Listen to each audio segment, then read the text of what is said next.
อุปสรรคของสมาธิอุปสรรคของความตั้งมั่นของจิตอุปสรรคของความสงบก็คือสัญญากับความคิดเป็นอุปสรรคของการทำสมาธิเพื่อให้จิตตั้งมั่นเพื่อถึงความสงบตลอดทั้งความปล่อยวางเป็นอุปสรรคที่สุดคือสัญญาแต่เราต้องการความสงบเราจะคิดถึงเรื่องเก่าๆอดีตเก่าๆหรือสัญญาจากการได้ยินได้ฟังคือความจำต่างๆเพราะว่าจะเป็นด้านการปฏิบัติธรรมก็สร้างเราจะคิดถึงสิ่งที่เราได้ยินได้ฟังจากครูบาอาจารย์องค์นั้นองค์นี้สำนักนั้นนี้ตลอดทั้งการอ่านมาจากหนังสือตำรับตำรานี่คือการทำสมาธิเฮาสิเปรียบเฮาสิเทียบนั่นแหละจึงบอกว่าความคิดถึงอดีตหรือสัญญานั่นเองที่เฮาขาดหมายจินตนาการตั้งหวังเอาไว้ความสงบต้องเป็นแบบนั้นแบบนี้เป็นจังสั้นจังซี่เนี่ยคือสัญญาจึงเป็นอุปสรรคกับความคิด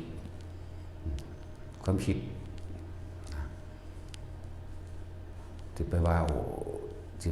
ว่าอีหยังกับถึงการปล่อยว่างเพียงแค่ต้องการความสงบคือจิตตั้งมั่นเป็นอารมณ์หนึ่งก็ยังยากแล้วที่ไปว่าอย่างกับการปล่อยว่างนั้นสำคัญกว่าทุกอย่างตัวว่าปล่อยว่างความสงบก็ยังบ่เป็นนั่นมันเกิดขึ้นโดยบ่ได้คาดหมายตั้งหวังเอาไว้ความสงบก็คือลมหายใจกับอาการปิติที่เกิดนั่นเองนี่เป็นขั้นหนึ่งสงบปราศจากความนึกคิดถึงอดีตนั่นเองคิดถึงอดีตคิดถึงสัญญาเก่าๆเรื่องเก่าๆหรือสิ่งที่เฮาคาดคะเนเอาไว้ตั้งหวังจุดหมายเอาไว้มันเลยบ่ถึงสมาธิจักเทื่อสมาธิแล้วคือความตั้งมั่นจิตที่ตั้งมั่นตั้งเอาไว้ตรงไหนลมหายใจหรืออาการปิติที่เกิดขึ้นเป็นเครื่องยืนยันว่าเป็นผู้มีจิตตั้งมั่นในปฐมฌานความตั้งมั่นที่หนึ่งความตั้งมั่นที่สองที่สามจนถึงขั้นที่สี่ก็ว่าไปถ้าเฮาเข้าใจดีแล้วกับความรู้สึกของคำว่าจิตตั้งมั่นขั้นต้นลมหายใจเข้าออกทำความรู้สึกอยู่ที่ลมหายใจเข้าออก แล้วก็มีอาการปิติเกิดตรงกลางระหว่างคิ้วหัวในที่นี้คือเฮาต้องการตอกย้ำว่าเอาวิธีเดียวจุดเดียวจิตเดียวตั้งมั่นณสถานที่เดียวคือนั่นแหละเอาความรู้สึกปีติมันมี5อย่าง6อย่างแต่ว่าเฮาสิเอาปีติเดียวนั่นเป็นเครื่องรับประกันความสงบรับประกันจิตตั้งมั่นรับประกันฌานโดยเอาตรงกลางหน้าผากฉะนั้นเฮาก็เลยต้องสร้างกรรมฐานที่ตั้งแห่งการกระทำเพื่อให้เกิดความสงบเพื่อให้จิตตั้งมั่นจิตตั้งมั่นตั้งตรงไหนตั้งตรงกลางหน้าผากเฮาแหละเป็นดับต้นถ้าเฮาแค่ว่าประคองเอาไว้รักษาเอาไว้ทรงเอาไว้เพียงแค่ตรงนี้ขั้นที่สองจะเป็นเอง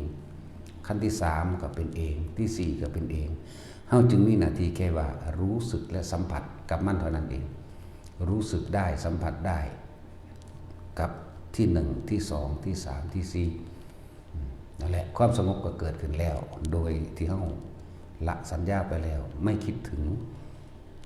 การได้ยินได้ฟังเก่าๆการจดจำมาเปรียบมาเทียบแค่มีความรู้สึกอยู่เพียงกับลมหายใจนี่อุณาโลมนี่แล้วเฮาก็บ่คาดหวังขั้นนี้ต่อไปในขั้นสองเฮาย่างดุมๆไปนี่อาการปิติเกิดขึ้นตรงกลางระหว่างคิ้วหน้าผากหรือหัวก็แล้วแต่นี่คือเป็นขั้นที่สองเฮาก็มีหน้าที่แค่ว่ารับรู้ในความรู้สึกนั้นเฉยๆรับรู้ในความรู้สึกนิ่มนวลกลางหัวมั่งหน้าผากมั่งท่ามกลางระหว่างอกมั่งนี่เป็นสามขั้นที่สี่เดี๋ยวมันจะดับ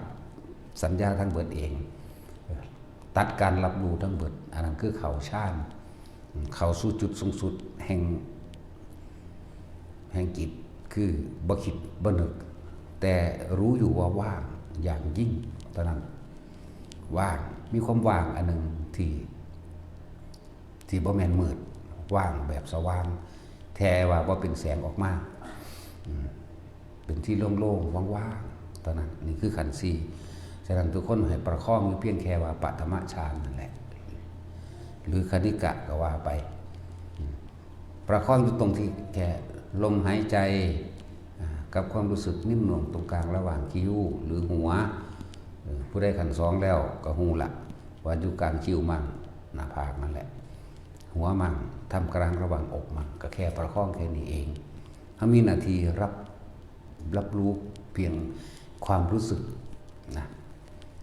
คือความรู้สึกนี่สิบ่หนีออกจากกายความรู้สึกบ่หนีออกจากกายนั่นแหละเอิ้นว่าจิตตั้งมั่นแล้วความรู้สึกของคนเฮาเปรียบเทียบเฮาจะมีอยู่3ความรู้สึก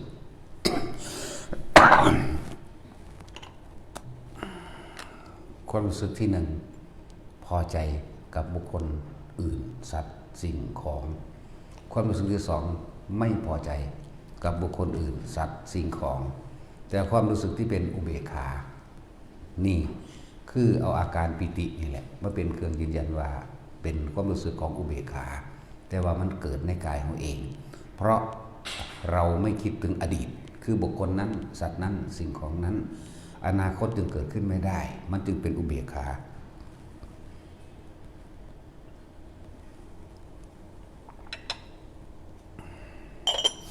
นั่นแหละประคองอยู่แค่ว่าผู้บ่ทันชำนาญในความสงบขั้นต้นหรือปฐมฌานกระประคองจนเกิดความชำนาญชิน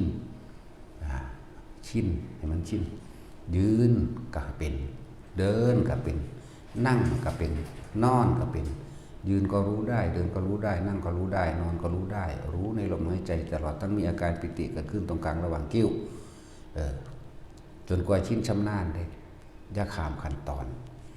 การข้ามขั้นตอนคือการนำสัญญาเก่าๆเรื่องเก่าๆความจำได้หมายรู้เก่าๆออกมาเปรียบมาเทียบเพราะมีความหวังว่าอยากได้ถึงที่สุดยิ่งอยากได้มากที่สุดเท่าไหร่ยิ่งไม่ได้ห่างไกลความสงบแม้กระทั่งความปล่อยวางนั่นแหละแม้แต่หลักแห่งความปล่อยวางก็เหมือนกันทางทำความสงบได้แล้วสิ่งที่เราไม่คิดถึงนั่นแหละสิ่งที่เราไม่นำมาคิดในเรื่องเก่าๆคนเก่า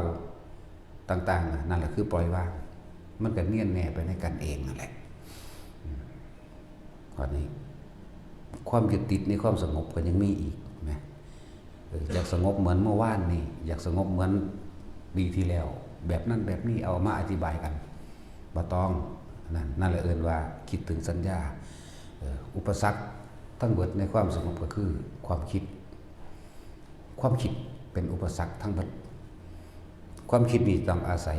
เรื่องเก่าๆสัญญาเก่าๆรูปร่างลักษณะท่าทางบุคคลสัตว์สิ่งของเสียงหรือเรื่องราวต่างๆที่เฮานำออกมาที่เฮาไปคิดถึงมันนั่นเองแต่ว่าทั้งเบิดนี่ที่สงบระงับได้ด้วยลมหายใจอยู่กับลมนั่นเองแล้วก็แค่คอยรับรู้ในความรู้สึกในกายนิ่มน่วงกลางหน้าผากนิ่มน่วงกลางหัวนิ่มน่วงระหว่างอกหรือมันสิเคลื่อนไว้ไปมาในทุกสัดส่วนแห่งร่างกายก็ช่างแต่ละนั่นแหละคือความสงบเป็นปัฐมฌานเป็นทุติยฌานตติยฌานจนถึงที่สุดก็เป็นฌานที่4จังซี่จิตสิมีกำลังมากแต่ความเห็นอนิจจังอนัตตาบ่หาตะเข้ายังเบิ่งก็ได้ดอกเฮาก็เห็นเบิดนั่นแหละแม้เดินไปธรรมดาความคิดหรือความรอบรู้ในกองสังขารตามความเป็นจริงได้ผู้ใดก็สรุปลงได้เบิดนั่นแหละบ่หาแต่มีความรู้มากอีหยังคนเฮาเกิดมาตายนั่นสัตว์ทั้งหลายเกิดมาตายทุกสิ่งทุกอย่างเกิดขึ้นแล้วที่จะไม่แตกที่จะไม่ดับที่จะไม่ตายไม่มีนี่ก็สรุปได้แล้วไม่ได้เป็นไปดังใจที่เราอยากให้เป็นที่จะไม่ให้ตายบ่มีที่จะไม่ให้พัดพรากบ่มีบ่จากกันเป็นมันก็ต้องจากกันตาย อันใดอันหนึ่งเกิดขึ้นแล้วอันนั้นก็ต้องแตกดับผู้ใดก็ซุบลุบได้แต่ว่าว่างบ่ได้ทั้งที่เข้าใจมันดียอมรับมันบ่ได้เหมือนกับว่ายอมรับแต่ว่าปกติปัจจุบันนี่เวลาเกิดขึ้นเฉพาะตรงหน้ายังมีความอาลัยสะอึกสะอื้นยังมีความคิดนึกต่างๆอยู่นะมีความคิดนึกอยู่แล้วเราจึงฝึกเพื่อให้เกิดความเคยชินในการบ่นำสัญญาเก่าบ่นำเรื่องเก่าๆมาคิดมานึกคำว่าปล่อยวางมันก็ปล่อยของมันเองเพราะว่าเขาทำความรู้สึกอุเบกขาอยู่ในใจอยู่ในกายเขานี่เองเนี่ยเป็นจังว่าบ่ให้ทิ้งสติปัฏฐานสี่นึกถึงกายลมหายใจคือกายในกายอันหนึ่งนี่เวทนา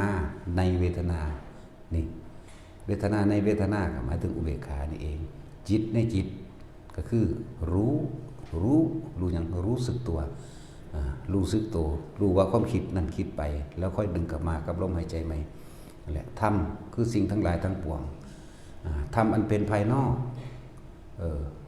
บุคคลสัตว์สิ่งของที่เราเห็นนี่แหละธรรมมันเป็นภายในคือความยึดมั่นถือมั่นธรรมมันเป็นภายในก็คือเวทนาสัญญาสังขารวิญญาณที่เรารับรู้แล้วก็เรามาร่วมไว้ในความทรงจำในความอยากให้เป็นของเราเองในความยึดมั่นถือมั่นแต่ว่าแต่เราคละออกแล้วทำภายนอกก็มีทำภายในก็ไม่มีเป็นความปล่อยวางของมันเองภายนอกเขาก็บ่ดึงเข้ามาคิดภายในเขาก็บ่คิดแต่งเติมต่อไปอีกแต่ว่ามันก็รู้ไปเรื่อยดับสัญญาแต่ว่าบ่แม่นว่าสัญญาบ่มีแต่ว่าไม่คิดนึกปรุงแต่งคือจังเฮาผู้เพิ่นปล่อยวางได้แล้วบรรลุไปแล้วคนนั้นเป็นมารดาเพิ่นก็รู้ว่าเป็นมารดาเป็นพ่อเป็นแม่เป็นลุงป้าอาอาวเป็นลูกเป็นหลานเป็นเครือญาติเพิ่นก็รู้แต่ว่าเพิ่นบ่คิดนึกปรุงแต่งต่อไปหยังแค่รู้ในปัจจุบันแบบทิ่มเพิ่นบ่ปรุงแต่งต่อเด้จะเป็นแบบใดก็เป็นนั่นแหละคือบ่ปรุงแต่งนั่นน่ะก็เลยบ่เป็นหยังบ่คิดนึกแบบนั้นนี่แล้วในการคุยกันทั้งสั้นทั้งสี่ก็มีความคิดอยู่แต่ว่าในความคิดนั้นบ่ได้เป็นไปคือบ่ได้ตั้งหวังไว้ว่าให้เป็นไปดังที่คิดให้เป็นไปดังที่ยึดมั่นถือมั่นให้เป็นไปดังที่คาดคะเนอยากให้เขาเป็นบอกเนี่ยซื่อๆพูดไปความคิดก็คิดไปพวกนั้นนี่คิดไปแต่อารมณ์เกิดบ่ได้เพราะบ่มีความเข้าไปถือเอาบ่ถือเอาบ่ยึดมั่นอยากให้เป็นแบบนั้นแบบนี้ก็บ่มีแต่ว่าก็พูดไปในภายในจริงๆบ่อยากนั่นแหละนี่แต่ว่าก็คุยกันไปส่วนนั่นคือผู้เพิ่นปล่อยวางได้พวกเขาแม้แต่ความสงบก็บ่ปล่อยวางเพราะอยากสงบอย่างนั้นอยากจะได้ยินได้ฟังมาแต่ความสงบก็บ่ปล่อยสิปล่อยวางยังปล่อยวางกับทั้งเบิดโดยสัญญารวมเบิดนั่นแหละจังว่าถ้าเฮาเริ่มต้นเข้าใจดีแล้วก็นำวิธีไปเฮ็ดให้เกิดความชำนาญปฐมฌานทุติยฌานจตุตฌานก็ว่าไปสมาธิขั้น1 2 3ครับนั่นแหละปล่อยให้เบิดบัดนี้เพราะว่าเฮารู้แล้วล่ะหลักการมันเฮาต้องละหลักการออกละความหวังออกคือบ่ต้องไปตั้งหวังคาดคะเนเอาแบบนี้ให้เป็นผู้มีความรู้สึกอยู่เพียงแค่ลมหายใจเข้าออกกับความรู้สึกอยู่ในกายแห่งตนเองกายเวทนาจิตเวทนากายกายเวทนาจิตธรรมนอกในเข้าใจดีแล้วก็รู้แล้วอะไรจังว่าถ้าเฮาบ่คิดนึกปรุงแต่งในความใดๆทั้งสิ้นคำว่าปล่อยวางมันก็ปล่อยเองของมันเฮาบ่ได้เป็นผู้ปล่อยเฮาสิรู้ในตัวเองนั่นแหละปล่อยหรือบ่ปล่อยหรือแบบใดก็ดีอารมณ์มันเกิดขึ้นบ่ได้พวกมันกระดับกันตัวทีนี้การใช้ชีวิตของพวกที่เขาเจ้าปล่อยได้แล้ว เขาเจ้าบ่คอยตามไปตามเหตุผลของคนในโลกเด้แต่เขาเจ้ารู้ซื่อๆเพราะเหตุผลของคนในโลกคือเห็นแก่ตัวเท่านั้นมีอัตตาตัวตนเท่านั้นบ่คอยตามแต่ว่ารู้ว่าเขาเจ้าเป็นแบบนี้แต่ก็บ่เว้าบางอย่างก็เว้าบางอย่างก็บ่เว้านี่มันสิเป็นอะไรที่เหนือสิ่งทั้งปวงก็เลยเอิ้นว่าโลกุตระเป็นโลกุตระเป็นสิ่งที่อยู่เหนือเหตุผลของโลกเพิ่นหยุดเหตุแล้วผลจึงบ่มีเพิ่นจึงบ่ติดอยู่ในโลก เข้าใจป่ะล่ะเอาล่ะพอ